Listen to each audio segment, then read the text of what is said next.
আসসালামু আলাইকুম। সম্মানিত দর্শক, বর্তমান সময়ে বাংলাদেশে রাজনীতি যেন এক অস্থির ঢেউয়ের নাম।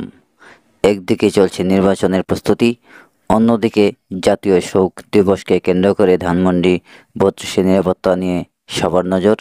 এই দুই গুরুত্বপূর্ণ ইস্যু নিয়ে আমরা করেছি জনমত যাচাই 2টি পোলের মাধ্যমে। আমাদের দ্বিতীয় পোল ছিল আগস্টের নিরাপত্তা প্রসঙ্গ।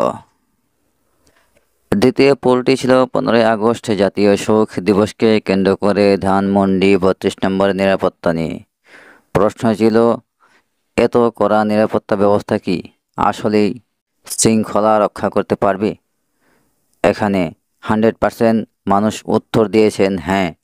এর মানে জনগণ আস্থা রাখছে আইন শৃঙ্খলা বাহিনীর উপর, কিন্তু সেই আস্থার পেছনে আছে এক ধরনের প্রত্যাশাও, যে কোনো বিশৃঙ্খলা যেন কঠোরভাবে দমন করা হয়। একটি জাতির শোককে ঘিরে যেন রাজনৈতিক দাঙ্গা না ঘটে, এটাই সাধারণ মানুষের চাওয়া। দুই বিষয়ে মিল ও বার্তা। এখন প্রশ্ন আসে, এই দুই পুলের মধ্যে মিল কোথায়? একদিকে একজন সংস্কারপন্থীর বিশ্বাসযোগ্যতা নিয়ে জনমত, অন্যদিকে রাষ্ট্রের নিরাপত্তা ব্যবস্থার প্রতি জনগণের আস্থা। এই দুইটি বিষয় এক জায়গায় মিলে দায়িত্ববোধ। নেতা হন, কর্মী হন, নিরাপত্তা কর্মী হন, প্রত্যেকেই যদি নিজ দায়িত্বে যথাযথভাবে পালন করেন, তবে এই দেশ এগিয়ে যাবে।